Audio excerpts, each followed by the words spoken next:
When a narcissist cannot affect your life directly, when they can no longer use and abuse you, they start something called smear campaigning. Smear campaigning is one of the ways to isolate you from your support system, from the people that are close to you, so that you can be punished indirectly and they can keep abusing you even in their absence. Hi, I am Danish, a narcissistic abuse recovery professional, and in today's episode, I will be talking about running an anti-smear campaign and how to handle the smear campaign strategically.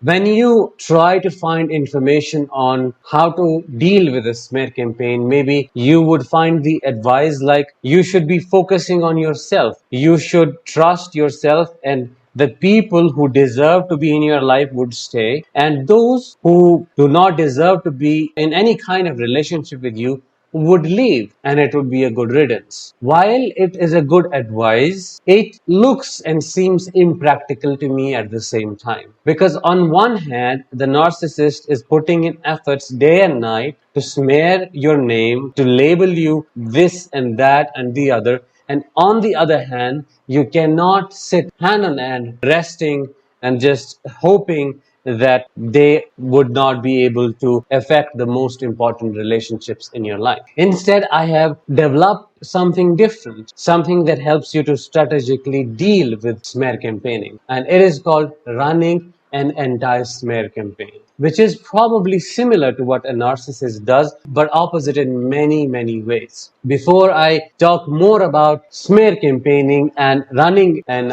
anti-smear campaign, I would really appreciate if you just share your experiences in the comments below, what your experiences have been with smear campaigning and how it has affected your life. Now, coming to running an anti-smear campaign, there are two main steps, two main processes. One, handling the external impact, and then handling the internal impact at the same time. Because one without the other would not be effective as much as it would be if you do both of the things together. So let's explore further what goes into external process and what goes into the internal process of running an anti-smear campaign. When it comes to the internal processes, you have to understand that a narcissist belittles, humiliates, pushes your buttons, does whatever they do just to elicit emotional reactions from you and somehow affect you emotionally. That is what their main motive and agenda is. And as long as what they are doing, as long as it gets you, as long as you take it personally and it affects you, they win. So it is very important and crucial to understand that you have to work on your core wounds. You have to work on your insecurities. You have to work on your self-concept. You have to work on self-worth and self-esteem, and you have to build your confidence to the level where you know who you are and you do not get affected by what others have to say about who you are as a person. You should have it strong enough within that you know who you are and what you stand for. What others think about you wouldn't matter that much. That is what goes into the internal process, and that is what you have to thoroughly work on as you focus on the external process as well. Coming to the external process, and before I talk about that, make sure that you subscribe to the channel by pressing the subscribe button if you're watching this video on YouTube, and also make sure that you subscribe and follow if you're listening to this as a podcast. So coming to the external processes, when it comes to running an anti-smear campaign, what you need to do is you have to first recognize the potential relationships that are important to you that you do not want to lose. And you're afraid that the narcissist might reach out to those people and start smearing your name. These relationships should be the ones that you really want to save and you care about. Your sibling, your parent, your close friend. It could be your business partner, and you do not want to lose them.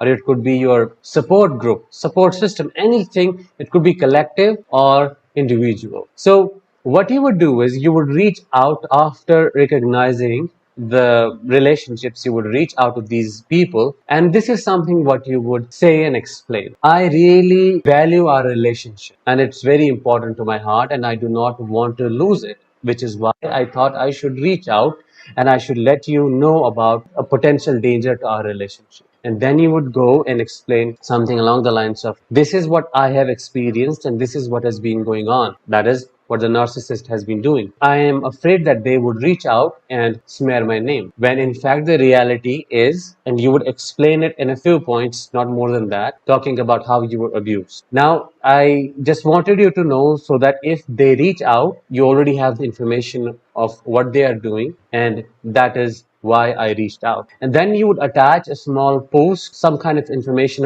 on smear campaigning so that they know what is going on. So that if the narcissist reaches out, they already are prepared for it. So then you would leave it up to them what they have to do and what they want to decide and what side they want to take and whose story they want to believe. So it definitely would filter many good friends. It would filter your friendships, your relationships, and would make you more realistic about who you should be trusting and who is trustworthy and who is a real friend or a real connection. So that is how you would approach this. Summing it up, you have to work on the internal core wounds, those insecurities. You have to process the traumas associated with the self-image, and you have to build up your self-concept, build up self-worth, work on self-esteem and self-confidence in combination. As you start doing the external process, taking the step of reaching out to the potential relationships that you're afraid you might lose because of the smear campaigning, and then cover the ground and keep them prepared to fight back. That being said, there would be one question like what to do about those people who have already been smear campaigned and they have taken the narcissist side. Unfortunately, that is a loss. I do understand.